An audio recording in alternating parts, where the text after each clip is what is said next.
Bismillahirrahmanirrahim. Bonjour.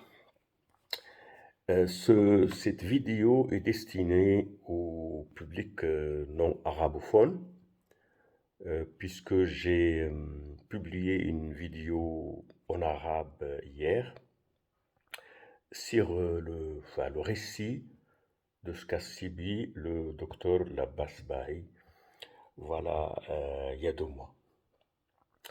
Et, hum, Et on doit faire une mise à jour avec ce qui s'est passé parce que beaucoup d'amis et de soutiens attendent un peu cette mise à jour pour savoir comment il est devenu, son état de santé, etc., et son dossier, etc. Alors voilà. Maintenant, je souhaite revenir sur une grande énigme dans cette histoire, puisqu'on n'a pas eu toutes les précisions. Qu'est-ce qu'il a subi le docteur Labbas Bahi au début de son arrestation? Alors, on a eu déjà quelques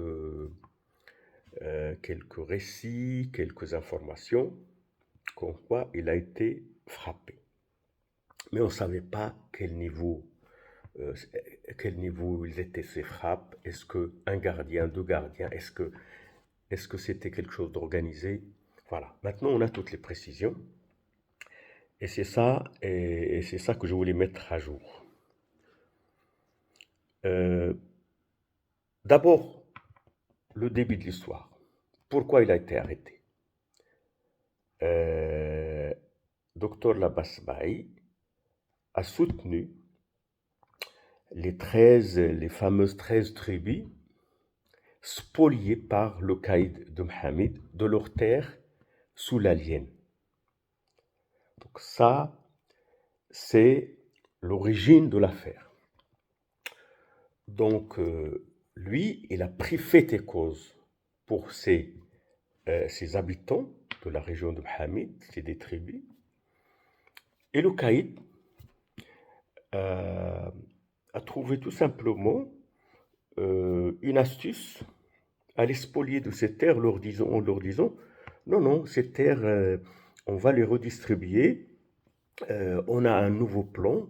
Et puis il a fait une sorte de décret, comme quoi eux, ils vont être, au fond, ces terres ne leur appartiennent pas, et puis il va, lui, les gérer via, je ne sais pas, via un réseau, des connexions dans la région.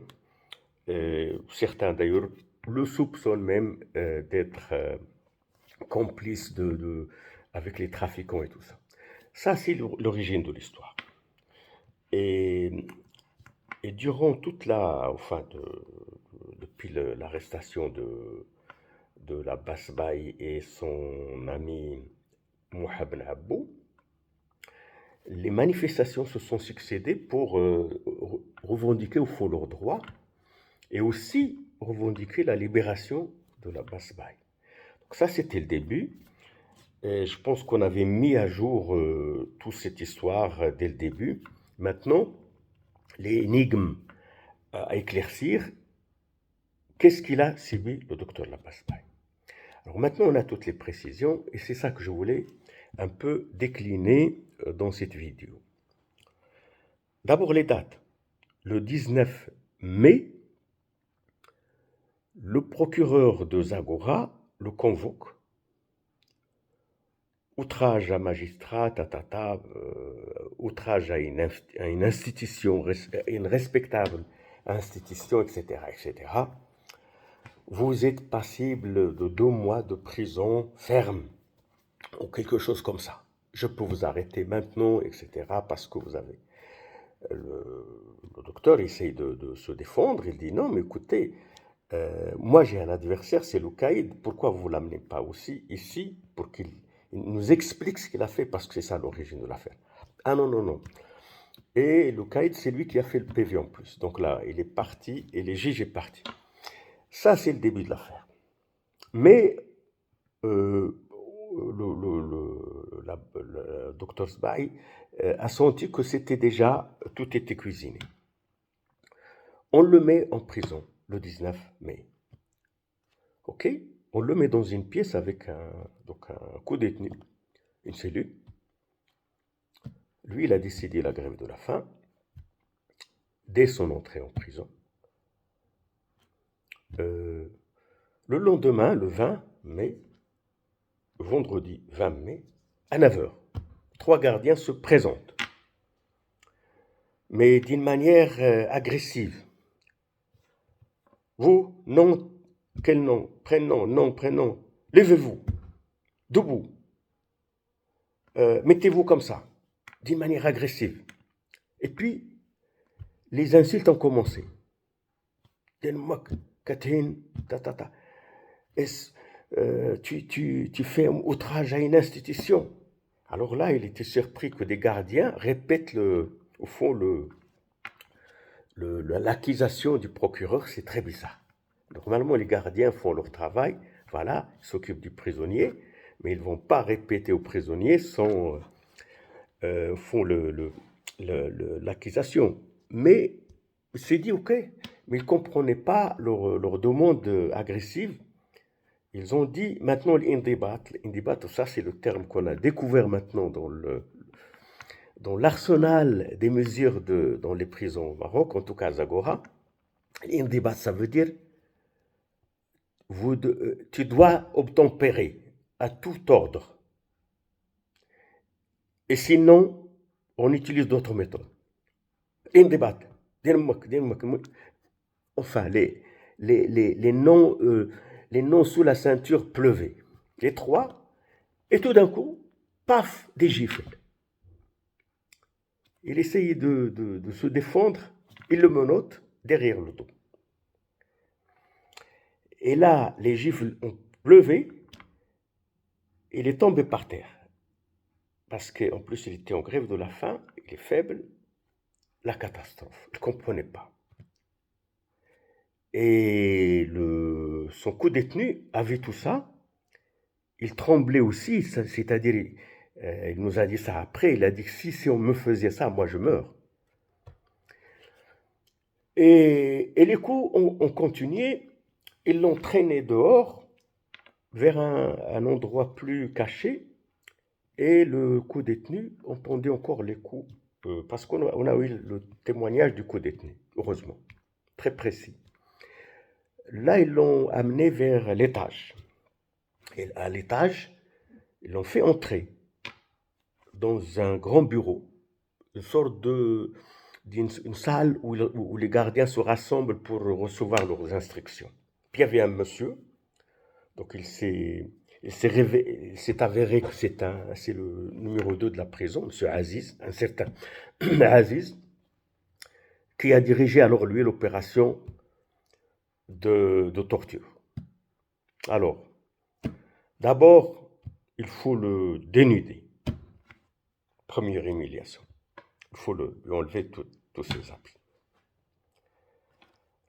Abbas, il leur dit, attention, mais il faut que je garde au moins le slip. Non. Tu vas nous montrer ce que tu as derrière le C. Et là, il s'est dit, mais c'est un cauchemar. Et les coups, et les insultes. Et voilà, ils étaient plusieurs. Mais il y avait un ou deux qui frappaient vraiment violemment. Et puis, à un moment donné, il est tombé épanoui. Alors, on lui a dit, lorsqu'ils ont enlevé le slip, ils lui ont dit, tous, pour que tu nous montres, pour qu'on voit ce qu'il y a derrière. Parce qu'on tout sent, voilà, la pression en bas. Et là, il s'est dit, mais c'est de la torture. Il était menotté, il ne pouvait rien. Donc, il recevait les coups, les dénudés. Et là, il s'est dit, ils veulent m'achever. Donc, alors, imaginez un homme de 68 ans, en grève de la faim, qui défend des bonnes causes, qui lutte contre l'injustice, et qui se trouve comme ça, maltraité, insulté, etc. C'est hallucinant. Et là, lorsqu'il s'est évanoui, ils l'ont amené vers une pièce à côté, à 20 mètres. C'est l'infirmerie de la prison. Et là, le docteur, il était, il était entre les mains d'un infirmier. L'infirmier, la première chose qu'il a remarqué, il était pas du tout fin. Il l'insultait aussi. L'infirmier insulte le prisonnier pour qu'il lui dise, alors, tais-toi, Agina, va. Il l'a ridoyé comme ça, il voulait prendre la tension, et il la faisait mal, il lui a dit, écoute, mes pieds, mes mains menottées, j'ai mal, il y a le sang qui coule plus, et il l'insulte. Bref, ils l'ont ramené vers la salle de torture, et ça a continué. Là, là, on apprend beaucoup de choses sur l'arsenal de supplices ou de sévices dans les prisons, dans la prison de Zagora. Et c'est en face du numéro 2. Donc le numéro 2 qui dirigeait les opérations de torture au fond. Il faisait des signes, voilà, là vous pouvez continuer, là il faut s'arrêter. Et de temps en temps, on l'amène à l'infirmerie pour soulager un petit peu la souffrance. Là, ils ont fait un truc incroyable à base parce qu'il a mis 3 semaines pour que tout ça mijote et pour que la mémoire se reconstitue. Parce que le choc est terrible et puis maintenant il a tout dit, il a pratiquement tout. Ils lui ont fait un supplice incroyable. Alors, ils l'ont donc, il était donc ils l'ont plaqué contre le mur, les mains menottées derrière, et la tête doit être plaquée contre le mur, il ne doit pas voir ni derrière ni à côté. Et c'est 2 gars qui le tiennent, et il doit s'appuyer seulement sur un pied. L'autre pied, il était attaché, il ne peut pas s'appuyer sur les 2 pieds. Et lui, le docteur, il sait que ça, c'est plus terrible, parce que si tu restes comme ça sur un pied, bah, tu craques, tu cèdes. C'est terrible la souffrance. Et donc il tombait par terre. À un moment donné, il ne peut pas. Il tombe, et là, c'est les gifles, les coups, et ils le ramènent, et ils le remettent debout. Et toujours avec les insultes. Et il voulait, au fond, lui faire sentir cette souffrance de l'équilibre sur un pied. C'est affreux. Voilà. Et pourquoi tout ça? Ils disent parce qu'il n'a pas obtempéré. Voilà, maintenant, ça revient, parce que le directeur m'a raconté ça après, c'est complètement hallucinant. Ils disent, il y a un débat, ça arrive lorsque le prisonnier n'obtempère pas, ben on l'oblige à le faire, voilà. Mais ils n'ont pas le droit, normalement, ni nous dans le droit marocain, ni dans le droit international, parce que même les ordres au niveau des prisonniers, on ne peut pas utiliser la force, on ne doit pas utiliser l'insulte. Voilà, on peut maîtriser un prisonnier sans l'insulter, ça se fait partout dans le monde, on le menotte, mais on ne l'insulte pas, on ne le dégrade pas, on ne le frappe pas. Eux, c'était un passage à tabac durant plusieurs heures, non-stop. Là, Abbas, donc, il a reconstitué un peu, il a dit, j'ai compris à ce moment-là, quand il y avait les frappes qui continuaient, et je souffrais en étant sur un seul pied, je me dis, ils veulent m'achever. Donc, je dois faire tout ce qu'ils veulent, ou je dois faire le dos au mur, et c'est tout. Il subissait, plus rien. À un moment donné, il tombe évanoui, il est tombé 2 ou 3 fois. Il se souvient en tout cas 2 fois, mais il ne sait plus parce qu'il y avait des périodes de cette séance de torture où il ne se souvenait, il n'avait plus au fond, il ne comprenait plus est-ce que c'était un cauchemar ou c'était la réalité. Alors, l'autre supplice qui était vraiment, j'allais dire, ça montre le niveau. Lorsqu'il est fatigué, donc après les coups et tout ça, et pour qu'il ne tombe pas, il lui donne une chaise. Alors là, ils mettent la chaise derrière le deux. Alors, voilà. Mets-toi sur la chaise pour qu'il souffle. Alors le pauvre, il se met sur la chaise et un des gardiens tire la chaise de derrière et il tombe, paf. Ha, ha, ha, ha. C'est extraordinaire, c'est incroyable. C'est hallucinant. Donc ça a duré comme ça, en tout cas plus d'une heure, et tout d'un coup, on l'amène vers un bureau magnifique. Puis là, il y a une vingtaine de gardiens qui attendaient les ordres. Et puis, un monsieur il s'est, il s'est avéré que c'est le directeur, un monsieur en civil, le seul qui était en civil. Un jeune, très bien, euh, comme ça, une belle prestance, silence. Alors, tout le monde attend les ordres. Alors, le directeur a décidé de faire un procès au docteur Labas en prison. Un procès. Alors, suivez-moi bien. Un procès, c'est-à-dire, il a commencé à l'interroger. Et en plus, il se moquait de lui. Il dit, ah, tu racontes des choses. Aïe, aïe, aïe, je te connais, toi. Ah, regardez, madame. Quoi, lui, il veut nous avoir. Voilà. On va t'éduquer comme il faut ici. Il se moquait de lui. Il y avait un cynisme, il y avait une jouissance de voir ce pauvre Abbas souffrir comme ça.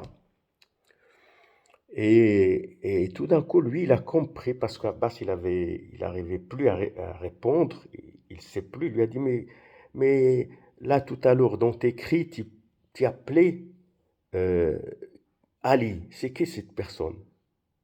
Abbas, il ne se souvient pas, mais peut-être quand il était dans cet état de souffrance et de torture, il a dit Ali, Ali. Ben, il s'adressait à moi, à son frère. Il a dit, c'est qui celui-là qui a appelé? Elle lui a dit, c'est mon frère Ali. Puis il a dit aussi, Mohamed Sheikh, c'est mon père. Donc Abbas, il a appelé lors de ces séances de torture ses proches, voilà. Moi, j'ai entendu d'ailleurs l'appel et c'est pour cela que je suis parti tout de suite. Bref, c'est une autre histoire. Et le directeur commençait très comme ça, cyniquement, lui poser des questions. Euh, Tu viens d'où? Où ça? Ton nom, ton prénom, enfin, tout ça. C'est comme un procès. Et puis, il lui sort l'outrage à magistrat. Alors, ça veut dire quoi? Ça veut dire, c'est très intéressant, ça veut dire que, au fond, le directeur de prison, voilà, maintenant j'ai compris comment ça se passe au niveau de la justice et la prison. Le, le procureur, euh, donc, euh, quand il donne l'ordre de l'arrestation, donc toujours avant le procès provisoire, il donne, je pense, un message au directeur de prison. Celui-là, il a fait outrage à un magistrat ou outrage à une institution officielle. Donc ça, c'est un délit grave. Ça veut dire, ce cas-là, il faut bien le traiter. Ça veut dire, il faut le tabasser. Voilà, c'est comme ça. Maintenant, j'ai compris que ça se passe comme ça. Parce que sinon, impossible que le directeur de la prison et ses gardiens puissent procéder à euh, je veux dire, une telle débauche de coups et tout ça sur un prisonnier. Donc, le directeur, ce qui est incroyable, a voulu faire un nouveau procès pour dire, voilà, maintenant, toi, tu as fait ça, tu as outrage à un magistrat, etc. Voilà. Mais le, le directeur, c'est aussi un personnage, je l'ai découvert, je vais raconter ça plus tard. Il a dit, moi, je suis là pour te défendre. Je suis là parce que j'ai reçu beaucoup de messages de l'extérieur, de la prison. Ils veulent te faire du mal. Beaucoup de messages. On veut même t'éliminer. Mais moi, je dois te protéger. Lisez entre les lignes, c'est-à-dire, moi, je vais seulement te maltraiter un peu, ou je dirais parce que tu n'as pas obtempéré aux questions, voilà, on t'a fait un passage à tabac, quelques sévices, mais c'est pour te protéger. Extraordinaire. Abbas, il a compris, il s'est dit, celui-là, il faut que je l'ai comme allié. Ok, il a donné l'ordre de comme torture et tout ça, mais je suis en prison, c'est lui mon interlocuteur. Donc un instinct de survie fait que Abbas, il doit jouer avec ce monsieur, il doit même, je dirais, le retourner en sa faveur. Et c'est ce qui est presque passé. Le directeur a dit, maintenant, plus de mauvais traitement, on le ramène à la cellule. Et puis, incroyable, comme quoi, moi je soupçonne qu'il y a une connivence entre le procureur et la prison. Eh ben le procureur est venu à la prison pour voir les faits, pour voir les dégâts de ce prisonnier qui ne voulait pas obtempérer et qui lutte contre, j'allais dire, le façade, l'imposture et l'injustice du caïd. Ah, voilà. Le procureur est venu, lui ou bien ses suppléants, 2 fois ou 3 fois durant l'emprisonnement. Le procureur, ils ont dit à Abbas, ils étaient ils étaient adorables. Donc le procureur lui a dit, voilà, maintenant, votre dossier, il est bien, vous risquez rien, et tout ça. Mais il lui a dit, mais j'étais frappé, il faut que je vous parle de ça. Oh oui, d'accord, ça c'est maintenant votre dossier, voilà, vous aurez vos droits, etc. Mais on aimerait que vous arrêtez la grève de la faim, parce que le procès va s'ouvrir, et puis il y aura une solution. Et donc, Abbas a accepté d'arrêter la grève de la faim pour qu'il y ait un dénouement, pour qu'il sorte de cet enfer. Au fond, ils l'ont piégé. Il faut qu'il ait quelques forces pour qu'il soit en état d'être au procès. Et ça, c'est très subtil, c'est très vicieux. Ça veut dire comme, vous savez, c'est comme on joue avec le prisonnier, il est dans une situation faible, alors on lui dit, ça veut dire on va t'élargir, mais arrête la grève de la faim, et puis voilà, on met qu'on rire. Voilà. Donc, Abbas, il a presque joué le jeu, il a dit, ok, j'arrête. Et puis le procès, il a lieu le 23 ou le 26, donc là, c'était le lendemain des frappes, et ils lui ont dit, voilà. Et c'était comme, ils lui ont fait savoir qu'on va régler la chose. Le directeur de prison était présent avec le procureur. Mais Abbas, il a demandé au procureur, est-ce que je peux être seul avec vous? Il lui a dit oui. Il a demandé au directeur de sortir, et il est resté avec lui, là, face à face. Il lui a dit, écoutez, j'étais frappé, j'étais torturé. Voilà les coups sur la tête. Voilà. Et je dois faire des analyses sur la tête. Et je risque quelque chose de grave. Ah non, voilà, ok. Le procureur a dit, je vais parler avec le directeur de prison. Certainement, il y a eu quelque chose. Il y a peut-être, voilà, un dérapage d'un gardien. Non, il a dit non. Ils étaient plusieurs. Et c'était des séances de torture organisées, supervisées. Ok, il lui a dit, je vais noter tout ça. Donc, il a fait une déclaration de ce qu'il a subi. Et bien, cette déclaration n'est jamais sortie. Ni en prison, ni au procès, ni à l'appel, ni au communiqué que normalement le procureur doit faire à tout le monde, ou famille, tout ça. Rien. Là, on ferme. Là, c'est un dossier grave. On a maltraité quelqu'un, il faut cacher ça. Pour le Maroc, pour l'institution de justice, voilà, il ne faut pas parler de ça. Au Maroc, on ne torture plus. Voilà, c'est tout. Il a été torturé? Non, on n'a pas torturé. Il a compris donc, Abbas, qu'il y a quelque chose d'organisé. Et là, le directeur de prison a une idée incroyable. Il est venu vers Abbas, il l'a embrassé. C'est son meilleur ami en prison. C'est une chance qu'il a quelqu'un de ce niveau, de ce calibre en prison. J'apprends, et lui, donc c'est lui qui dit, j'apprends beaucoup avec vous, voilà, et puis c'est moi je vais vous servir tout ce qu'il vous. Il amène un des gardiens qui a frappé Abbas, celui qui frappait le plus, au fond. Il y avait un très violent, au fond, qui se défoulait, lui. Le directeur l'a amené. Il a dit, ce gardien veut s'excuser, veut te demander pardon pour ce qu'il a fait. Je te demande de le pardonner. Le gardien, il embrasse Abbas à la tête et tout ça, Smahli Sidi, ta. Et d'ailleurs, c'est quelqu'un de. Les origines, c'est de ces tribus soulaliennes que Abbas défend face au Caïd. C'est incroyable. Abbas, il a dit au gars, écoute, si toi tu m'as frappé, hein, violemment, si on s'est bagarré dans la rue, je te pardonne tout de suite. Mais là, tu m'as frappé, j'étais menotté, j'étais ça. Est-ce que tu l'as fait tout seul ou on t'a dit? Il a fait signe avec les yeux comme quoi on lui a dit de faire. Voilà, c'est tout. Faire éclose.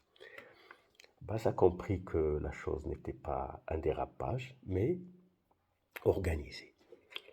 Donc, là, le scénario a changé. Le directeur est devenu ami avec Abbas. Il le voit tous les jours, tout ce qu'il veut. Et il lui achète lui-même. Donc, c'est-à-dire, c'est même pas l'argent d'Abbas. Il lui a dit non, non, je m'occupe de ça. Il lui a acheté une lampe frontale pour qu'il puisse lire. Les survêtements, les sous-vêtements, les choses neuves, il les amène dans leur sachet, comme ça. Il s'occupe de lui, la douche, tout ça, la télévision, et tout ce qu'il veut. C'est son invité, VIP. Moi, j'ai reçu du fin fond de la prison. Abbas a pu faire un appel téléphonique à Ibrahim, mon frère. Et dans cet appel, il lui a dit, écoute, ici c'est Guantanamo, ici c'est à Bourrib. On m'a frappé à la tête. J'allais mourir. Cet appel, ces bribes sont arrivées à mon frère qui m'a tout de suite envoyé le message. Enfin, en Suisse, j'ai pris l'avion tout de suite. J'étais le 31 mai. Donc, 10 jours après les frappes, 11 jours après les frappes. Là, en prison, le directeur me reçoit, mais vraiment comme un ministre, parce que quand on lui a dit le frère du docteur, là, tout le monde, tous les gardiens, chacun m'a mis là, presque il manquait que le tapis rouge, dans un salon, les boissons, tout ce que je veux, bref. Moi, j'étais pas intéressé par tout ça. J'ai remercié le directeur de cet accueil. Je lui ai dit, mais je suis venu voir mon frère, c'est tout. Ah oui, il va bien maintenant, c'est une chance même pour moi de l'avoir ici. Franchement, quelqu'un de ce calibre, de cette intelligence, de cette culture, ça court pas les rues. Moi, c'est un régal, c'est un plaisir, je discute avec lui et tout ça. Ah bon, bon. Et maintenant, il a un statut spécial. Donc, il subit rien par rapport aux autres. Il a une chambre, une cellule individuelle, enfin une chambre avec douche et tout ça, télévision et tout ce qu'il veut. Voilà. Pour la grève de la faim, on respecte parce qu'il a coupé 2 fois, mais donc c'est lui qui décide. Il boit l'eau et le thé. Et voilà. Et donc, et j'ai dit, j'aimerais le voir. Donc, il le fait entrer. Je vois Abbas, très affaibli. Et ce qui m'a frappé, très lent dans ses réactions. Donc, la vivacité a disparu. Je lui parle, il fait comme ça. J'ai commencé à le parler avec lui un peu. J'ai dit, écoute, j'ai dit au directeur, écoutez, est-ce que je peux m'isoler avec lui? Est-ce que c'est dans ses droits d'être isolé avec un proche, il m'a dit oui. On nous a libéré une pièce à côté, on est allé. Et là, j'ai passé avec Abbas 10 minutes maximum. Mais j'ai tout compris. Il m'a dit, écoute, Ali, on m'a frappé violemment. Violemment. On m'a torturé. Regarde la tête, les bosses, tout ça. J'ai cru que j'allais mourir. J'ai dit, t'as parlé de Guantanamo. Il m'a dit exactement ça. On m'a aussi dénudé. Je pense à Bourrib où les Américains ont dénudé les prisonniers irakiens. J'ai dit, mais c'est pas possible ça. Ici au Maroc. Il m'a dit oui. Et j'ai dit, alors maintenant tu collabores avec le directeur bien. Il a l'air de t'apprécier. Il a dit oui. C'est la seule façon. Sinon, je vais mourir. Au fond, il a compris que suite aux frappes et suite à cette violence, la prochaine étape, c'est la liquidation. Alors lui, il a essayé de retourner le directeur de prison, parce que c'est lui son interlocuteur, il est entre ses mains. Et lui, ça veut dire qu'il est prêt à tout, c'est-à-dire s'il veut qu'il lui signe des choses ou qu'il dit... Bref, et le premier deal, c'est que il parle pas ou il va pas parler des frappes, ni au procès, ni maintenant, parce qu'il est séquestré. Et ça me rappelle d'ailleurs les prisonniers politiques de Hassan II. Jamais dans les procès, la plupart, ils ne peuvent pas parler de ça, ils ne parlent pas de ça. Parce qu'ils savent qu'ils vont être encore plus frappés. Ils parlent une fois qu'ils sont libérés, une fois qu'ils ont quitté le Maroc, ou, enfin bref, ou des décennies après. Exactement ce qui est arrivé à Abbas. Donc, il a fait ce deal, que je comprends, et il m'a dit, voilà, il y a eu quelque chose, il y a des gènes de survie du désert, comme ça, qui m'ont aidé à sortir comme ça vivant. Il ne sait pas comment, mais ils l'ont aidé. Mais c'est vrai que c'est très très fort hein, de survivre à tout ça. Et puis il est en grève de la faim. Donc j'ai compris que c'est très grave. On a écourté l'entretien. Je suis entré chez le directeur. Je lui ai dit, écoutez, on va s'arrêter là. Mon frère a subi des mauvais traitements ici. Il a subi des frappes violentes. Et lui, je le connais, je connais sa crédibilité. C'est quelqu'un qui ne va pas raconter quelque chose. Il ne va pas ajouter ou retrancher quoi que ce soit. Ce qu'il a vécu, il me l'a raconté. Maintenant, prenez votre responsabilité. Et ce prisonnier, il a été torturé, maltraité chez vous. Et moi, je vais faire passer ça plus haut. Voilà. Et on s'est quitté. J'ai dit la même chose je suis passé au tribunal, procureur, enfin, c'est suppliant, et au président du tribunal. J'ai dit, écoutez, il y a quelque chose de grave. Le frère a été torturé en prison. Il a subi des frappes violentes sur la tête et il nécessite des soins. Donc, ils ont commencé d'abord à me dire non, parce on l'a déjà vu, votre frère il est adorable, on va s'occuper de lui, ta. J'ai dit non. Les frappes c'est interdit. Vous me racontez ce que vous voulez, mais les frappes c'est interdit. Et puis les frappes, il faut connaître les responsables. C'est tout. Et il m'a dit non, il a signé des choses. J'ai dit non. Tout ce qu'il écrit ou il signe en prison, c'est sous la pression. Et donc, ça n'a aucune validité. C'est caduc. Ce qui est important, c'est ce qu'il m'a dit à moi. Il a été torturé. On peut le tourner comme on veut, signé ou pas, non. Le jour où il dit quelque chose, il la signe, c'est avec un avocat, d'abord, avec un avocat ou avec une ONG des droits de l'homme, avec lui, à côté de lui. là oui. Mais s'il le fait qu'avec le directeur de la prison, avec vous à la prison, non.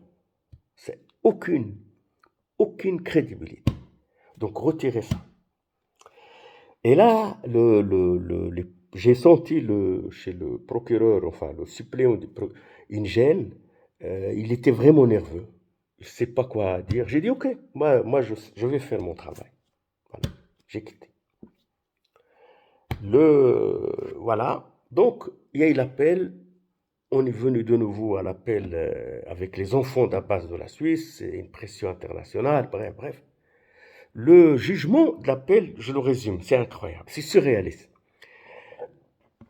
Il y avait 3 juges que je salue au passage pour leur intégrité, parce il y a des juges extraordinaires.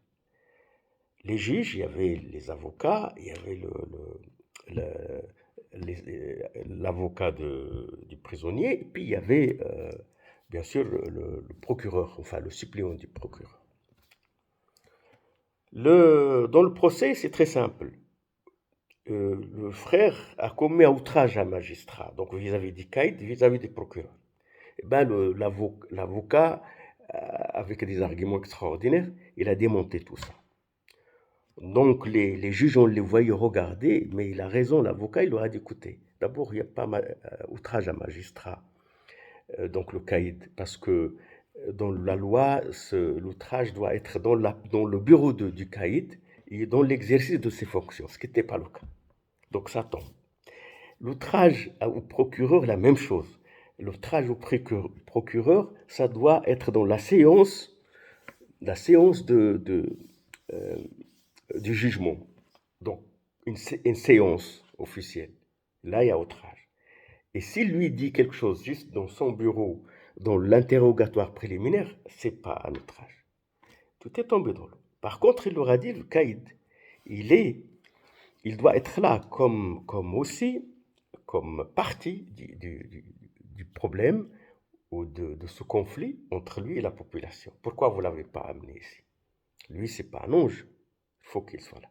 Donc là, et je trouve les juges étaient courageux, ils ont dit, ok, ils ont jugé, voilà, il est libre. Ils l'ont libéré. Applaudissements, tout ça, toute la région, il y avait une fête extraordinaire à Mohamed, à Zagor. Là, ce qui est incroyable, c'est que normalement, lorsqu'on libère, lorsqu'il y a le jugement pour libérer le prisonnier, ça prend une demi-heure, 1 heure, pour qu'il aille à la prison, il prend ses affaires et part. Là, ça a mis 3-4 heures. De 1 heure, il est sorti à 5 heures, 4h30, 5 heures.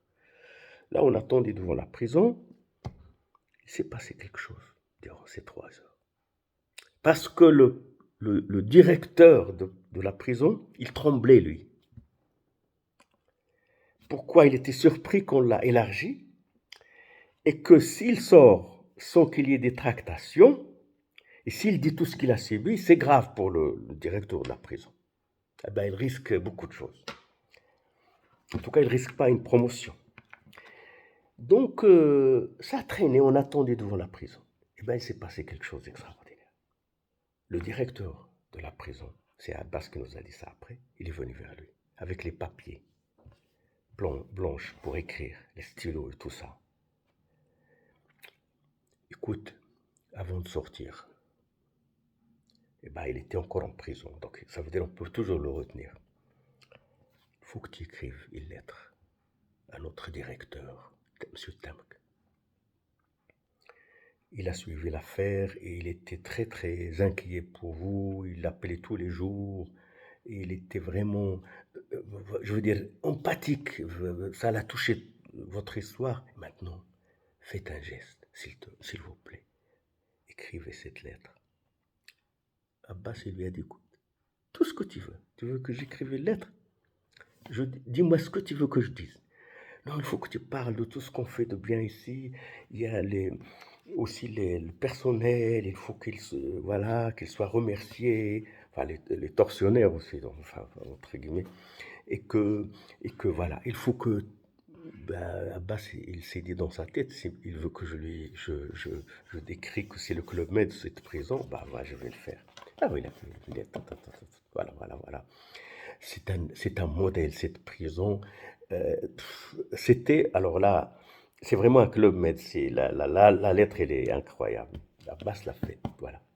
J'ai dit, pourquoi tu as... Il a dit, d'abord, il a dit, je voulais aller très loin de ce qu'il veut, ils ne sont pas peut-être intelligents, mais parce que si quelqu'un parle de la prison comme Club Med, ça veut dire que c'est pas crédible, ça veut dire que c'est pas, c'est pas un argument.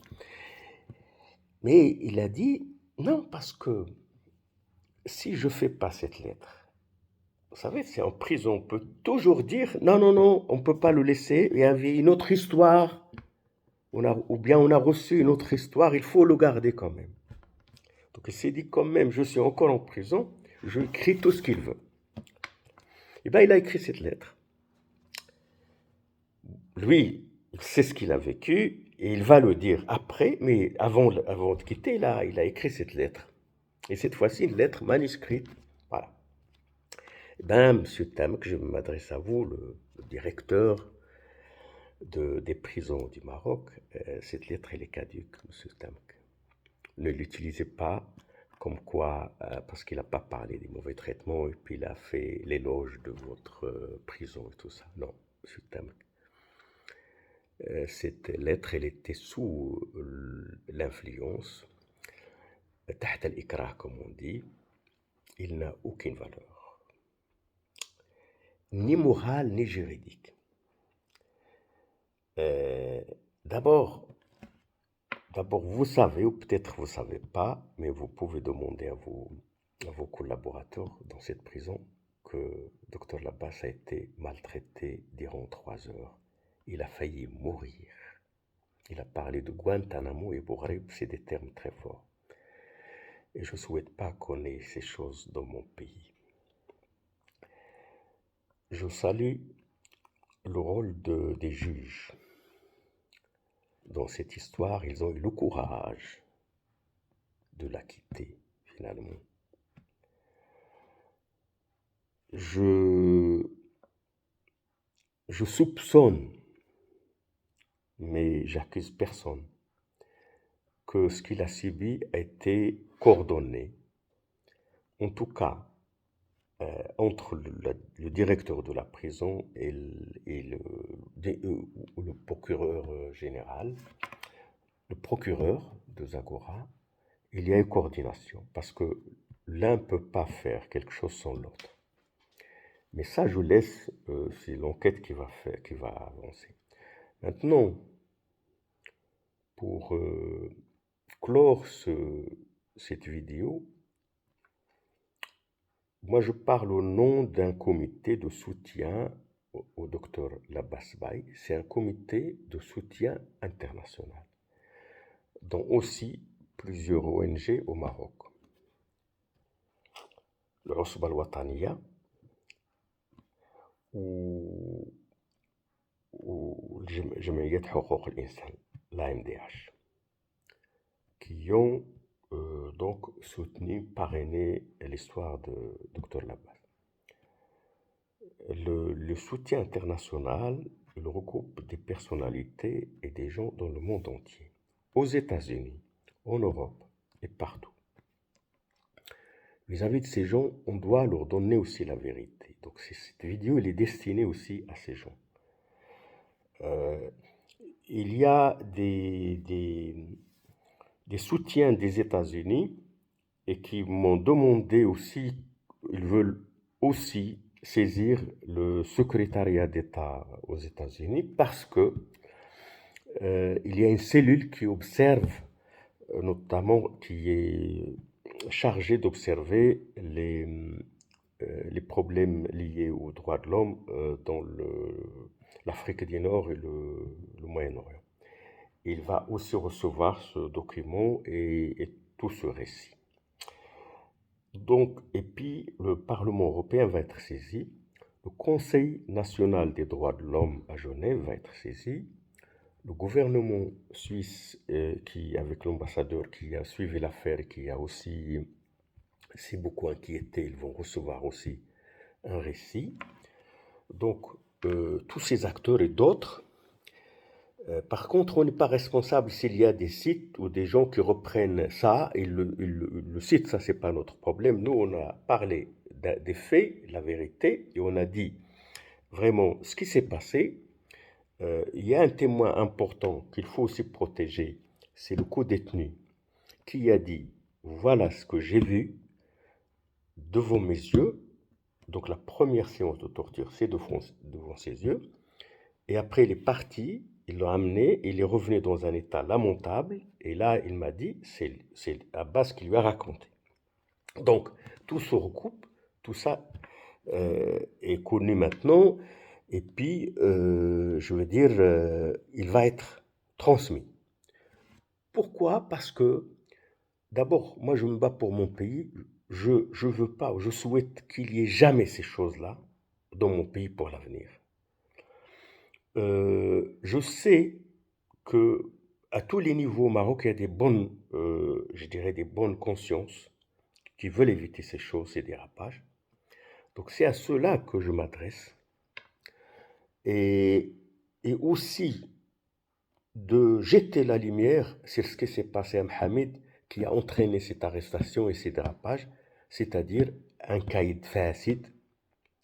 C'est lui, c'est une catastrophe pour lui-même, pour l'État, pour la population. Donc, après la libération d'Abbas, j'ai jamais vu autant, je dirais, d'union de la population contre ce caïd et des slogans plus que ce qu'a dit Abbas dans les meetings, des slogans mais inimaginables. Et tout a été enregistré. Et aux dernières nouvelles, on apprend que ce caïd, pour avoir cette terre et tout ça, pour me faire cette magouille, il a même mis un trafiquant de drogue comme connu, enfin, comme Wakil Aradi, parce que c'est sa main dans cette histoire. Je dis, j'ai pas de preuves, mais je soupçonne.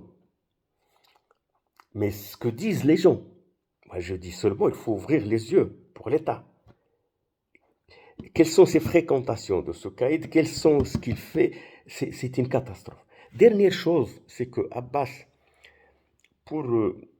indépendamment de ce combat noble, le caïd l'a visé aussi à l'oasis sacrée, où il a fait un magnifique projet depuis 30 ans.